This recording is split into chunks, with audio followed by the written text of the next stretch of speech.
Oh,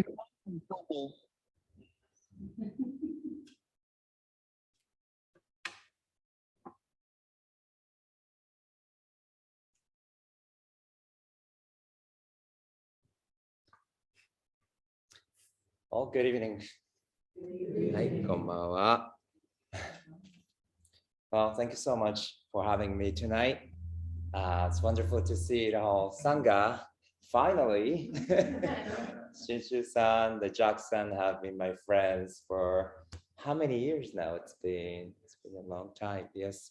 And thank you also for those of you who are sharing your time and your presence with us. Thank you on Zoom. And I hope all of you are well. Yes, so let's see. My name is Gyokei Yokoyama. And to some of you, it's wonderful to see you here. And for many of you, it's a pleasure meeting you. Now, I came here today as a part of the tour, which was actually supposed to be represented by Reverend Kosai Ikeda, who is a Tokuhafu Kyoshi. Literally, we translate this teacher who is a delegate of the head priest of Soto Shu, a special dissemination teacher. It's a more literal translation, but that's what it is.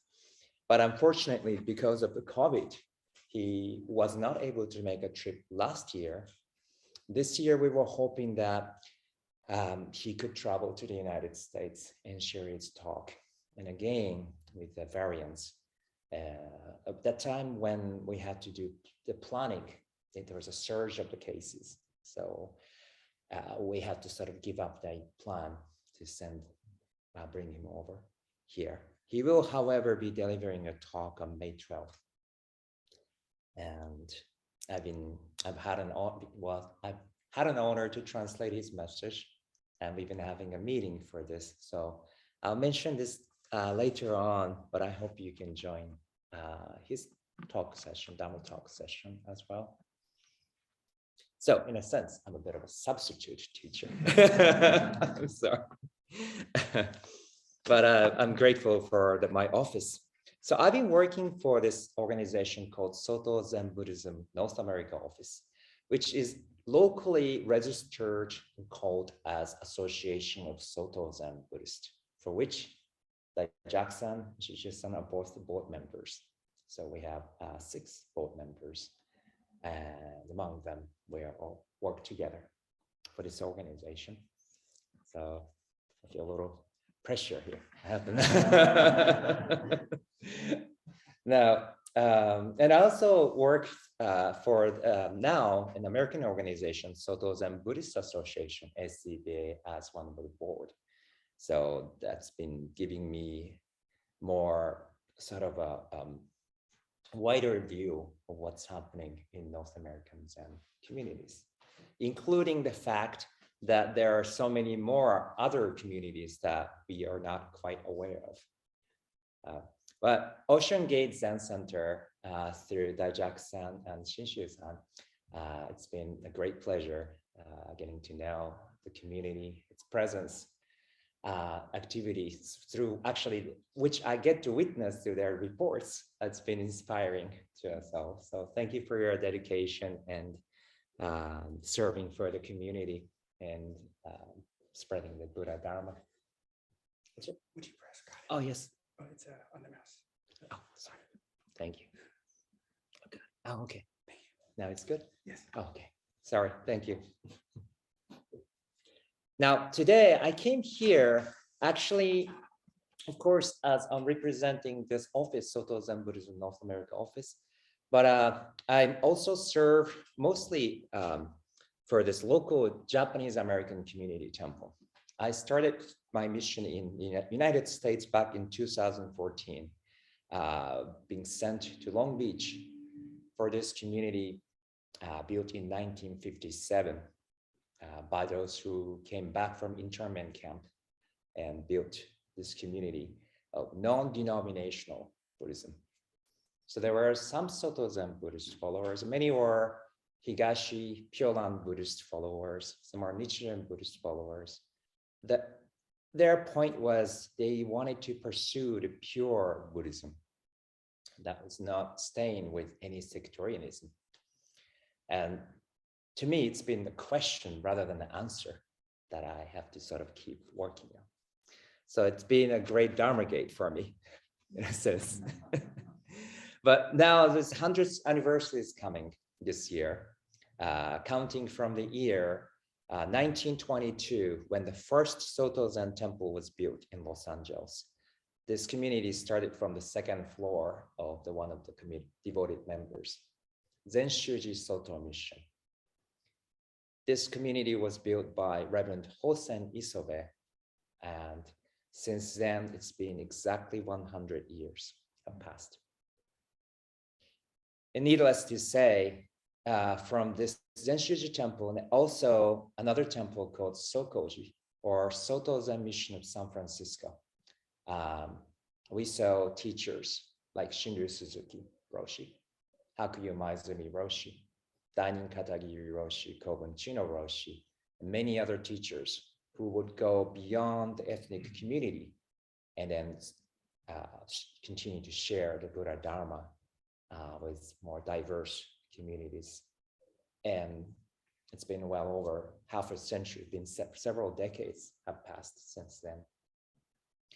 Our wish is that we mutually recognize how we came to be where we are. Well, historically, and recognizing the contributions, the legacy of our teachers, that including the ones we recognize, but then the ones you never recognize or never even heard of. When we work in the office, you see the whole list of teachers who had worked in North America and you've never hear, but in fact contributed tremendously in formation of organizations, who just work behind the doors, behind the scene in a way you will never see. So we'd like to pay respect to these old teachers. And of course, this includes all the pioneers who learned, who studied Buddha Dharma and Zen, and continue to spread the all corners of this continent. Right? So, right, and I also work for the organizations as an interpreter. I did study intercultural communication in school in Tokyo, in a school called Sophia University, which was built by a Jesuit missionary. And if you know Jesuits, there are many of them very intelligent. They pick up their local language, cultures, and they motivated me to go on to AH monastery, straight from this Catholic education to Zen practice, which was quite, well, it worked. Eventually it had a good effect on me. I think I struggled quite a bit, this combination of these two. But so deep down here, I have that thing that I've learned from the Jesuit missionaries of immersing ourselves to the community, learning the language the local people speak. I'm struggling with Spanish, I have to admit, but I'm trying. So there's that part of me.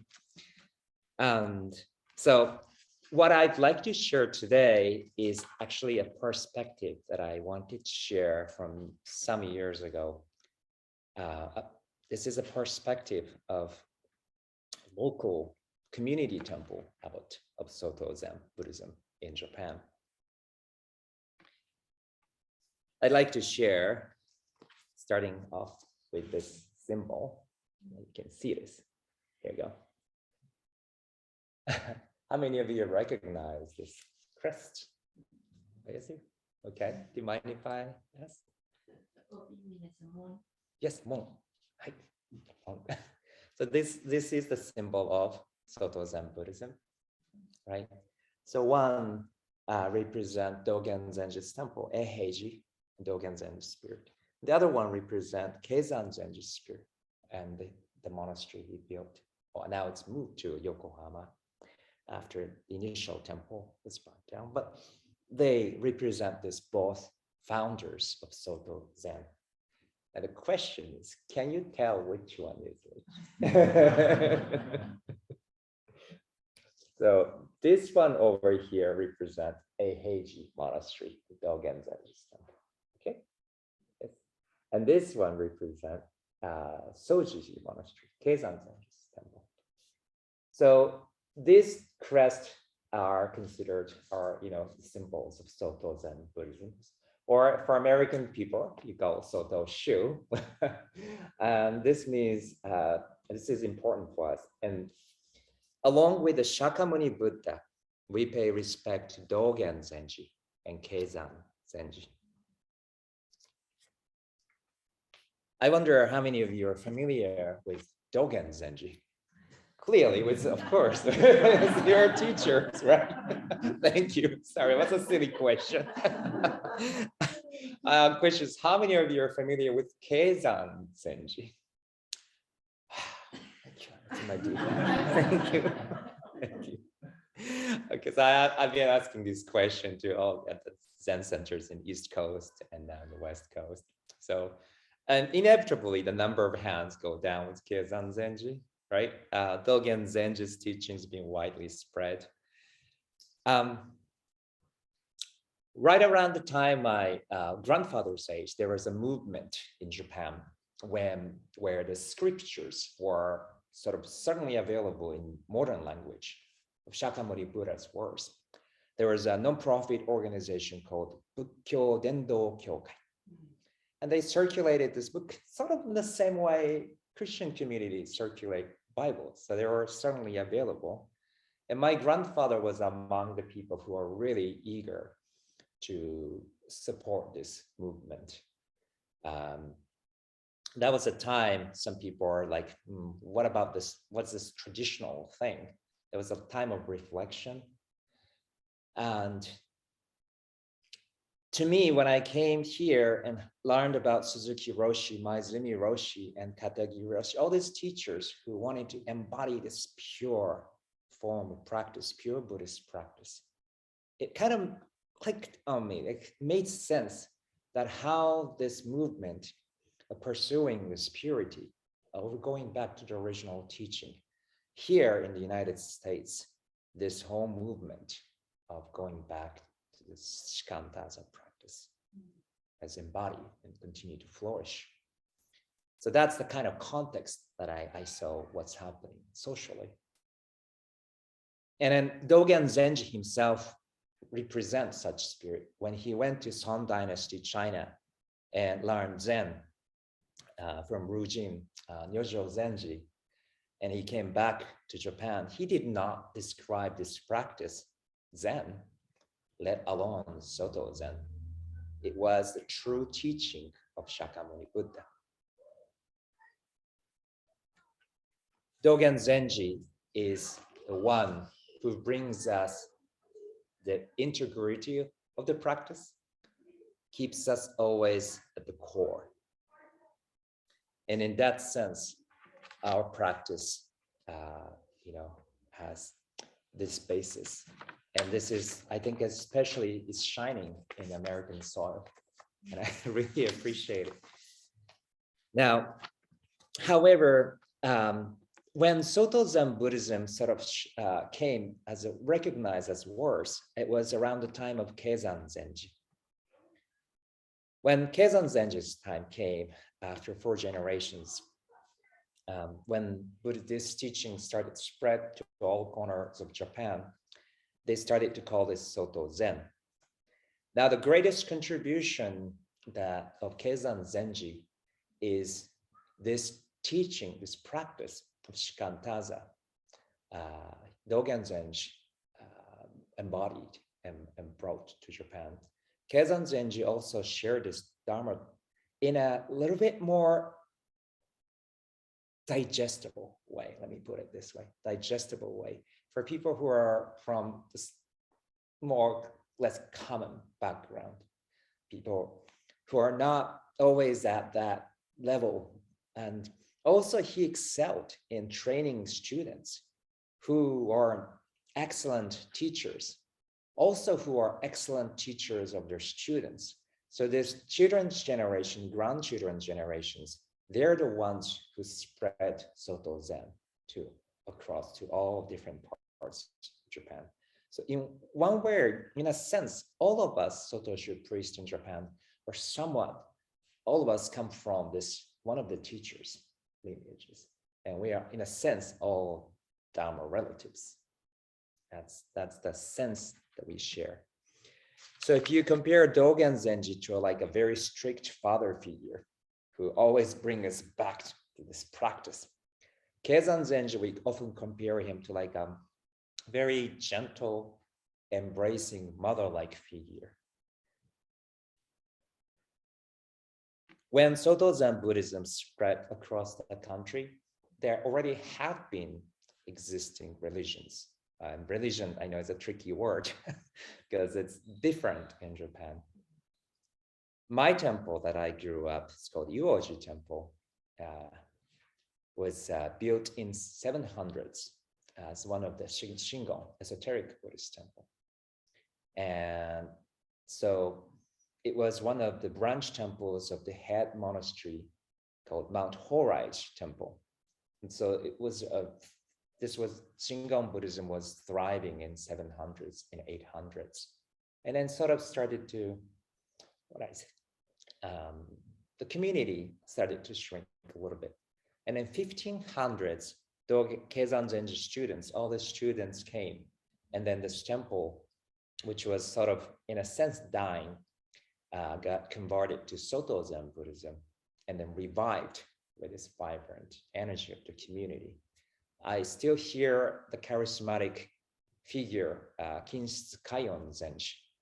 He came and revived this community as Soto Zen community, but he made his teacher as the honorary founder.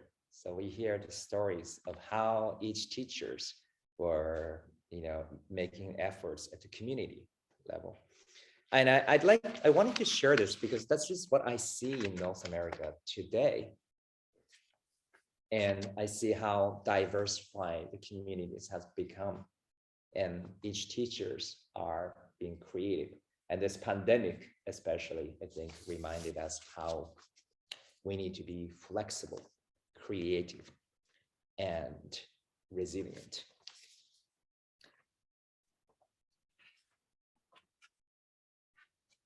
I want to go on with a little quiz for you before I move on.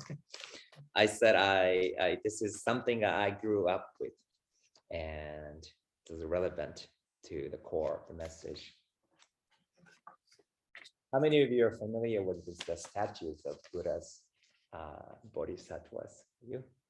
Okay, can you tell me what this statue is? Oh.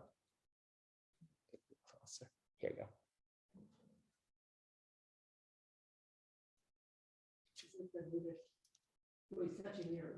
Yes, it's hard to tell because my grandfather asked me this question, like, how am I supposed to tell? The clue is this, he's holding this small container. That's a medicine. Yes, thank you. That's a medicine. So he's holding the container of medicine, ointment. So this is medicine Buddha. Medicine Buddha. Yes. You have medicine? Oh, we have Kuan Yin, right? Yes. Medicine. Oh, that's right. Yes. Which I will introduce later, of course. We go On koro koro sendari mato gisawaka. On koro koro sendari mato gisawaka. I grew up chanting this mantra because, and actually didn't even recognize that my temple was a Soto Zen temple. I was probably until I was 15 or so. I always thought our temple was a Shingon temple. In Soto Zen scripture or text sutra book, I don't know if you have seen one Soto, our organization print. We say in the echo, the dedication verse, we extend the merit of a practice or sutra chanting to, of course, to the original teacher, Shakyamuni Buddha, Dogen Zenji, and Keizan Zenji.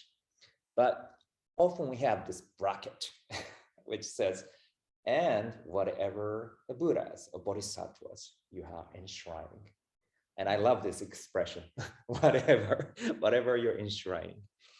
And in my temple was medicine Buddha, Yakshi Nirai. So we pay respect to Shakyamuni Buddha, medicine Buddha, and Dogen Zenji, and Keizan Zenji. In the head temple, we go to the training. We learn the same form. We learn how to dress robes in the same way, and more or less the same way we chant. And then so that we can somehow work things together when we all get together. But I would dare and say that's half of who we are. That's not all. The other half is the community, this medicine Buddha, this mantra. Every community inherits and receives this legacy and the spirit of the community. And that's the thing we come back from the monastery and continue to learn. And of course, we need these two elements to be truly Soto Zen Buddhist. If you just learn the head monastery thing, that's a portion of it. So if you go around and travel in different Zen communities, then you get to be a more whole. You get to have the wholeness of the practice. And that's what Keizan Zenji's spirit teaches us. And I feel that's very relevant to today's North American Zen communities, if I'm not mistaken. Yes. Now, I'd like to go on with a little questions, more questions. Well, because Daijak-san works with certain teachers. It's a hint, actually. Do you recognize this statue? Yes? Yes? Yes. Could you? Yes. Namu Amida Butsu, Namu Amida Butsu, Namanda, Namanda. Yes, if you go to Kyolan Buddhist school, that's what they chant. Right in front of my temple property was this pond called the Pond of Amitabha Buddha. So every time I go out to school when I was a kid, there's a pond of Amitabha Buddha. So I put my hands together and say, and it's actually part of my address. So every time I write my address, there's always the name of Amitabha Buddha.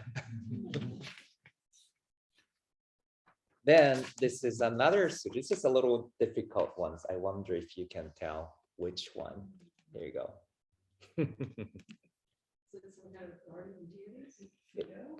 No, Fudomyo is different, right? This is called Dainichi Nyorai. Actually, Soto should chant this. Dogen suggested we pay respect. It's Vairochana Buddha, Mahavairochana. Yes. The central Buddha of Shingon Buddhism. Our temple didn't have Mahavairochana Buddha, but one of the community halls actually had Vairochana Buddha. So when I accompanied my teacher and father, we opened the altar. I find this sutra, this statue, and I couldn't figure out. Well, they're all Buddhas, so that's okay. Now, this is another one. I wonder, this is not the Buddha, but do you recognize? No. Is that one of the kings? Yes, the one of those guys who are standing at the gate. Kongo Rikishi. Well, by the way, AH has 4 guardians. It's a little different, but Kongo Rikishi, very muscular figure. If you have a chance to go to Zen Shuji Temple, I hope you can find Toho Sensei. He's an American football player, and it pretty much looks like this. Then we have another teacher who's not Dogen, but has always been enshrined in a temple. Very popular in Japan, but not so well known in the United States. Kukai Kobo Daishi, the founder of Shingon. His legends are everywhere. He was an architect, doctor, he did everything. Then this is something quite different. I'm just gonna start from people on Zoom. No, this is not Jizo actually. This is a statue of foxes. Inari. Foxes are very commonly seen in Japan. They're the messengers of the guardian of Buddha Dharma, the goddess Dakini. And I have an image of Dakini. It's not quite the same as statue, but you can see, there you go. This is the image we have, Dakini. It used to be a wicked one into ancient time, then got converted to Buddhism and became a guardian. And there's a Soto Zen monastery called Toyokawa Inari near our temple. I wonder if you know. And in this same temple complex, we have a temple where we enshrine Shakyamuni Buddha, Dogen Keizan. Right next to is a shrine, we enshrine the goddess Dakini. So they're side by side, and this is one of the training monasteries.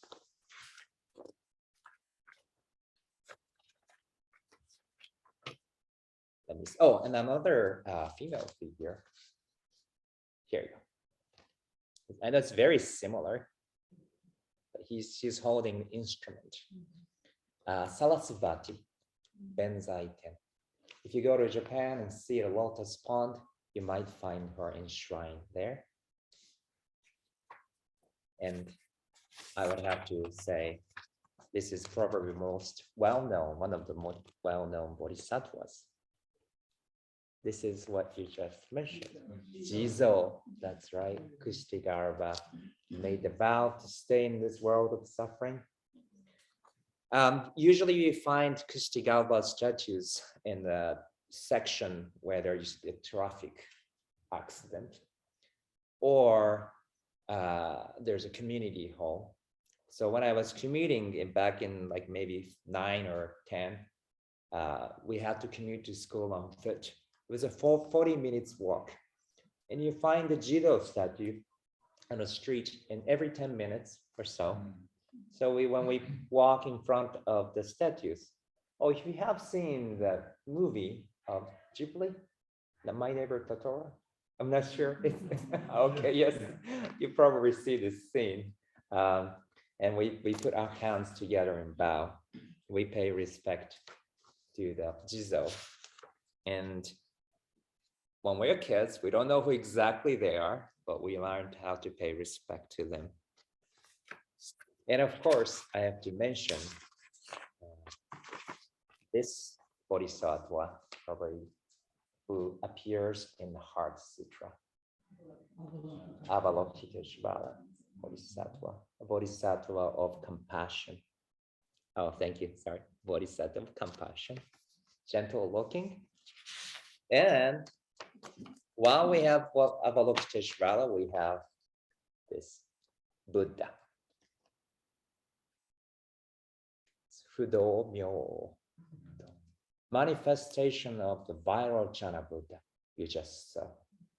So I'm not an academic person, so I can't fully go into details, but just it's a food for thought. It gives us to think. Then we have on one side, there you go. It's hard to tell. There's one statue on top of the lion, which is, Manjushri Bodhisattva. Manjushri Bodhisattva. And on the other side is the one who is sitting on top of elephant. Do you know who? Samantabhadra, right? And who appears on Lotus Sutra. And in Japan, Samantabhadra is the one who promotes women's awakening, women teachers awakening. So there's a huge faith in Samantabhadra among women's community. And here we go. And we have somebody like this too. It's not Buddha, another guardian of Buddha Dharma. Ashura. Again, was a wicked one. The daemon who got converted to Buddhism and became a guardian of Buddha Dharma. When I hear the story of such wicked one, I can find it really relatable. So, yeah, okay, part of me definitely. And such is a part of the story we always have in Buddhism. Like, so we have some students who can somehow never seem to show up on Zazen on time. You don't have to give up on them, or there's always a way for all practitioners to somehow find a path. And I was among such. And we have other creatures, animals, who are also the guardians.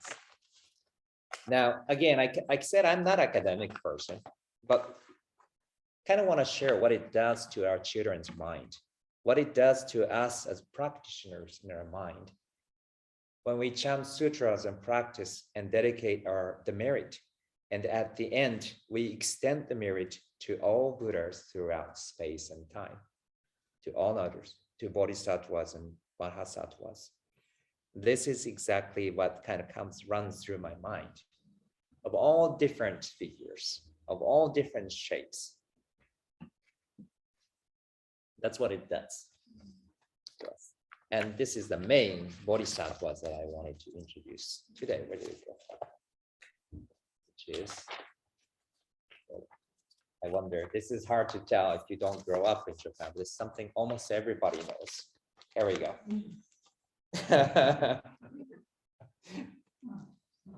Do you know this, Kevin? I mean, it's I don't know what would be equivalent to in the United States. Have you seen this? No? I know it's like Sesame Street almost. Like you will not grow up when you're a kid without watching. So this is like a children's show, like a toddler's show. Most kids know, and the children's show. And then the main character here is called Anpanman. Anpanman. Anpanman means a bread with a sweet bean paste in it. So I think the closest thing would be like, I say it is chocolate croissant in a sense. So that's the main figure. And you can see all different characters. It's interesting how they depict each heroes, with some are a little short tempered, some used to be a bad ones, and some are a little cool. Some are, is even a baby among heroes. So anyway, they're all different characters. Anpanman, what he does in the show is he's a good one, and there's a little mischievous ones here too. Always causes trouble. He can actually fly, although he's a bread. He can go around whenever he finds someone in trouble. He just casually flies down there and reaches out and gives them hands. Episode is short, so it goes seamlessly. Then if he finds someone who's hungry, he goes like very casually and he takes that portion of his that, here we go. You want to eat this? And then he gives it to the children. So that's what he does. That's Anpanman. The Anpanman is actually, like I said, it's very popular. If you grow up in Japan, almost everybody knows.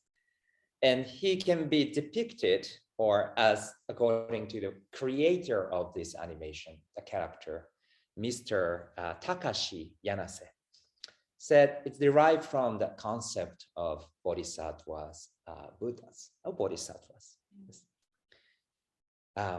When he takes out a portion of his head, of course, he loses his resource, he loses his energy. He takes out a portion of what matters to him, your time, your energy, maybe it's your money, your time with your family. Now, in the United States, we use the word justice. So I'm learning this is a very strong, meaningful word in this continent, in this country. And then justice in such diverse community like United States, there are many occasions I have to think about, contemplate on it. The Mr. Yanase, the creator of Anpanman, has his own definition of justice when he created Anpanman. For him, justice is something that we do, and you have to sort of know that you might get hurt. When Anpanman gives a portion of his head, he often loses he gets beaten up by these mischievous ones. And that's also part of the show. And of course, he gets help from his friends. And let me just assure you first, when he's in trouble, his head is, he loses his power. There's Uncle John and there's Sister Butter who brings a new head. So he can replace his head, brand new head. So the story ends well, but still when he gives out a portion of his head, he loses. So Mr. Yanase says, for him, justice is not something where an absolutely powerful hero defeats the enemies completely. For him, justice is something where the most ordinary person, knowing that they might get hurt, will still commit themselves. So inevitably, you get defeated, you get thrown out, you get overwhelmed, you burn out. Yet, you do not get bothered by it. You do not mind it a bit. And that's what he describes as justice. That's a very interesting way, especially for us to look at. Anpanman does not have the slightest hesitation. When he finds someone in trouble, he reaches out. Of course, you can say, of course, it's a children's show. But he gives out a portion of his head because he cannot help it but do so. Not because that's his role in the story, or that's his responsibility, or that's what he signed up for, his mission, because that's his life. He can't help it but do it. So that's the Buddha mind, that's the Bodhisattva's mind. The point Mr. Yanase is suggesting here is that, Japanese people are known, often maybe hardworking, to put it nicely, dedicated, workaholic occasionally. I used to work in Tokyo for like 18 hours a day or 20 hours. And there was a time in my life, and I do admit. And Sotoshu comes with a little bit of intensity, right? You really have to give your whole self to it. And Ango training, for example, is very typical. But Mr. Yanase says, this is, one sense, it's a self-sacrifice. You give yourself, you give a portion of your time with your family, portion of your energy. Like Anpanman takes out a portion of his head. But when somebody asked Mr. Yanase about this, he said, well, it's a children's show. And when small toddler children watch this, they would never see this as a story of self-sacrifice. No, it's not a story of self-sacrifice. And he says, that's because there is not the slightest sign of that hesitation or holding back. Anpanman doesn't have that moment of, wait a minute. It's never a moment in this simple children's show.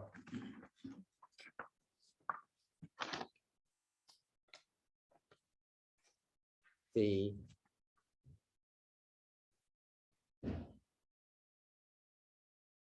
giving, it was a present for him. We have a Japanese word. It's actually Mr. Yanase mentions too, which is a little bit similar to the body mind. Oh, that's right. You're working on kanji. Do you know these kanji letters? どうですか? はいはい。ありがとうございます。kanji letters. はい。So we pronounce this as kakugo. Kakugo. Kakugo. So I interpret this usually as, if I say, 私は覚悟します. I say, I made up my mind. I make up my mind. I'm determined. Yes, I'm committed. And that's kind of how I maybe I'll translate in verb in a casual conversation. But kakugo means determination. Sure. Yes. Anpanman has that kakugo. That's right. And he doesn't hesitate. But if you look at these letters carefully, these two symbols have the same meaning. Kak and go both has a nuance and meaning. Satoru, satoru. Awaken, awaken, realize.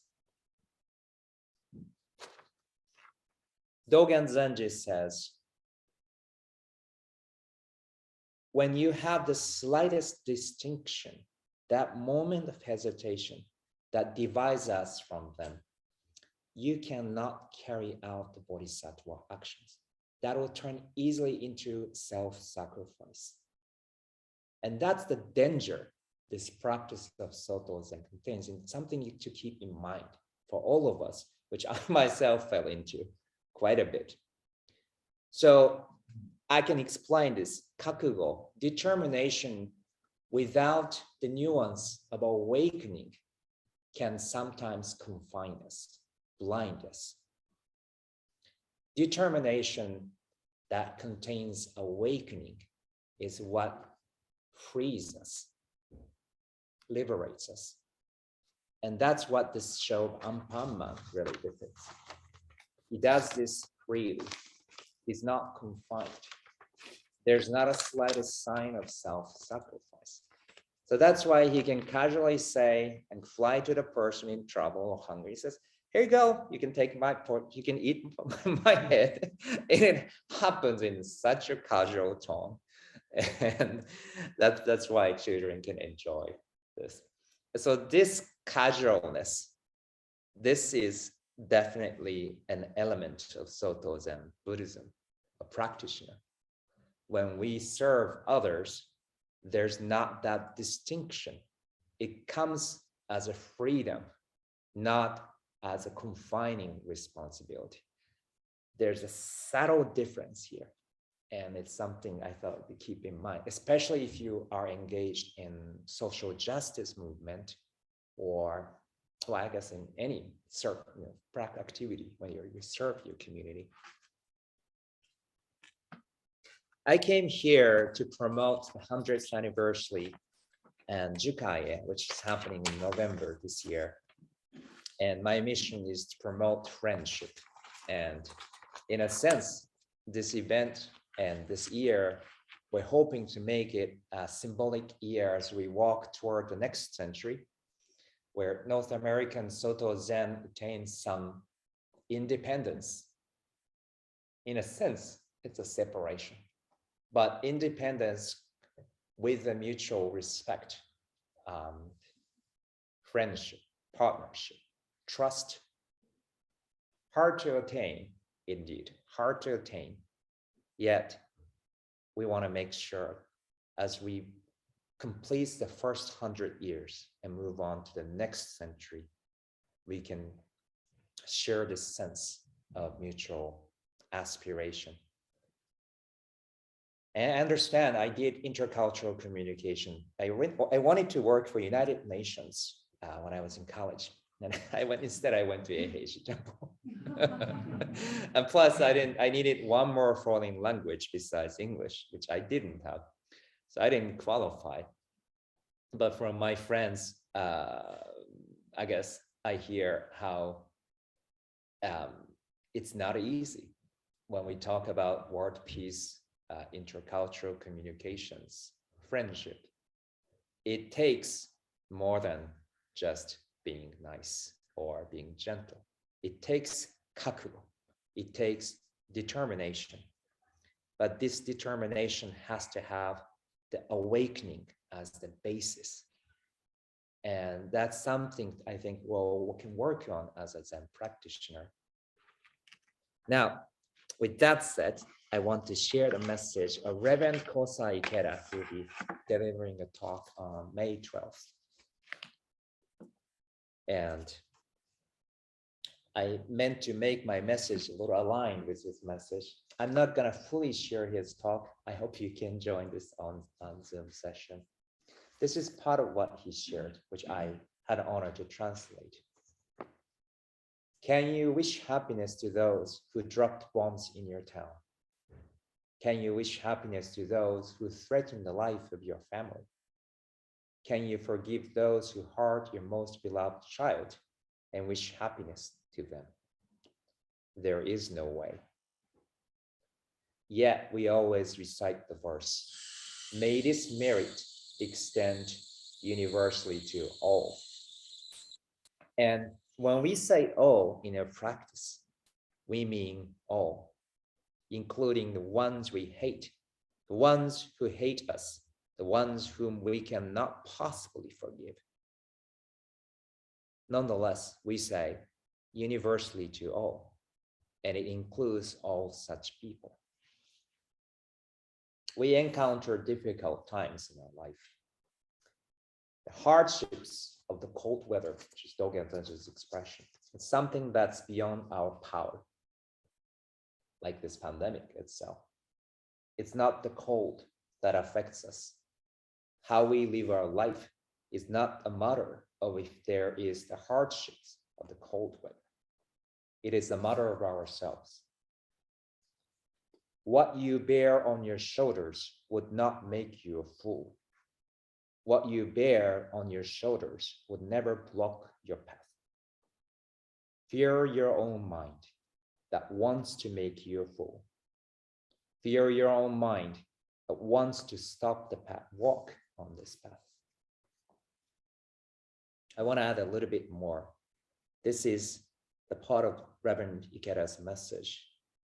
This last verse he's talking about was directed to himself when he was going through a difficult time when his child, the youngest daughter, it was 8, had an accident. I think I'll mention it a little bit, who was almost going blind from the injuries. It just happened actually several weeks ago when he was working on this. And so the meeting I had on Zoom last week, he was sharing and giving me updates how she's doing. And she's recovering, and she seems to be on a steady path of recovery.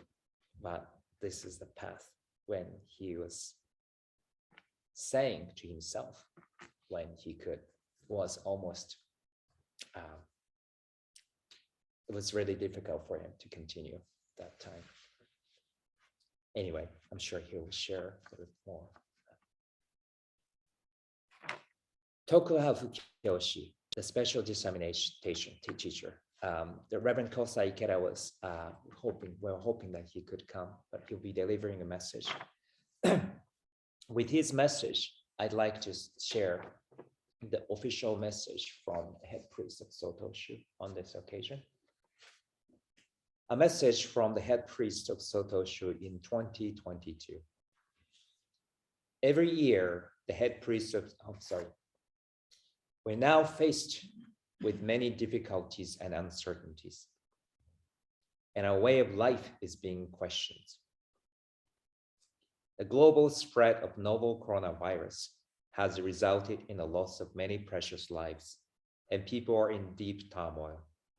International conflicts and civil wars, social problems such as poverty, discrimination, inequality, bullying, and incidents that take lives, as well as natural disasters and global environmental changes that have been occurring frequently in recent years, have brought about a crisis of survival for us all. What kind of way of life should we, who live by the teaching of the one Buddha and 2 founders, strive for? The Buddha taught us to live with wisdom and compassion. Wisdom is the ability to realize the truth of life, which is animated by all things. Compassion is the ability to eliminate suffering and lead people to peace of mind with a heart of infinite empathy. With wisdom and compassion, we can be tolerant and accept each other's different standpoints. Keizan Zenji taught us to accept the sorrows and sufferings of others as if they were our own, and to live in harmony with one another.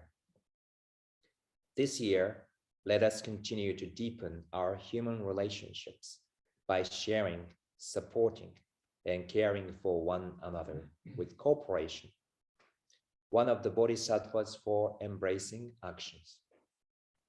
Dogen Zen stated, although this Dharma is abundantly present in each person, it isn't manifested without practice. In this way, he admonished us to carefully apply his teachings to our daily lives. Let us all join hands with the Buddha and proceed with the practice of a bodhisattva by being familiar with Zazen and praying together to live peacefully so that no one is in the world is left behind.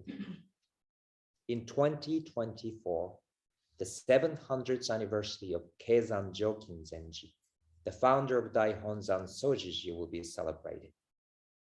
I hope that you will appreciate this precious opportunity to experience this Dharma connection, and that you will deepen your faith together with us. Homage to Shakyamuni Buddha. Homage to the great ancestor Joyo Daishi Dogen Zenji. Homage to the eminent ancestor Josai Daishi Keizan Zenji. Gassho. April 1st, 2022. Ishizuki Shuko, head priest of Soto Shu. Now, before I conclude, I have just one more short article that I want to share. I thought this would be meaningful. This is a message from Shundo Aoyama Roshi, who became the Sato of the head Sojiji Monastery, the first nun who assumed this role as the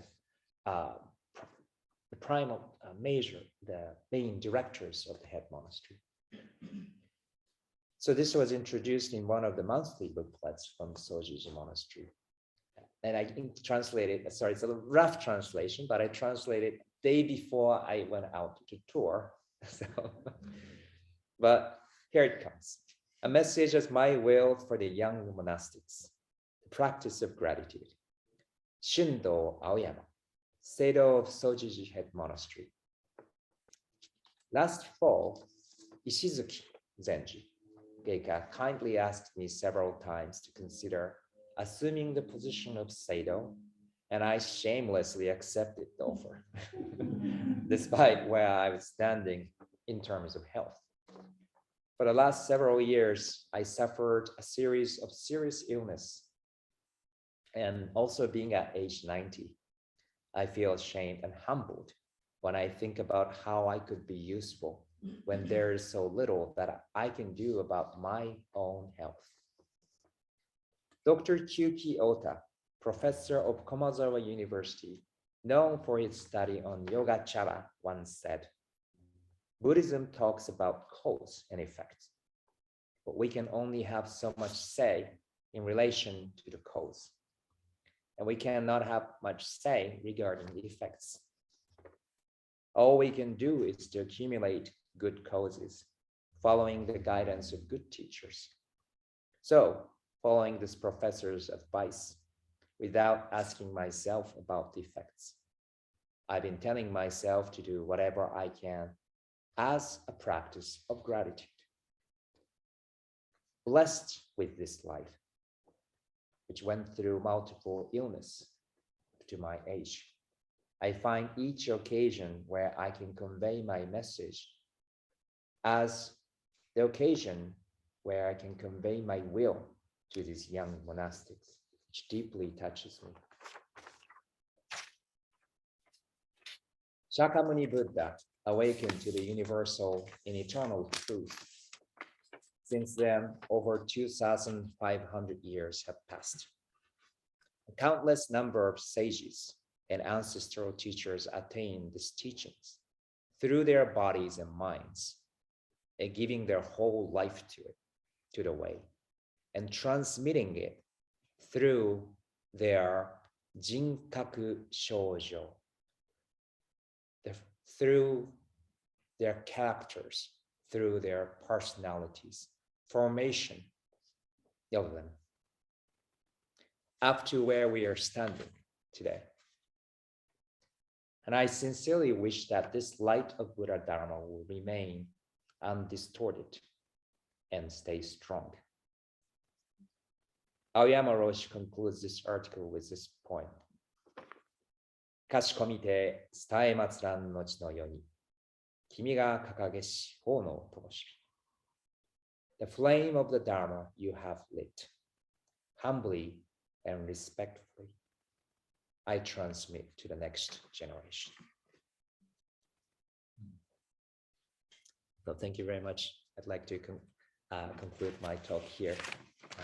Thank you again for your presence and your time. And also thank you for sharing your presence with us on Zoom.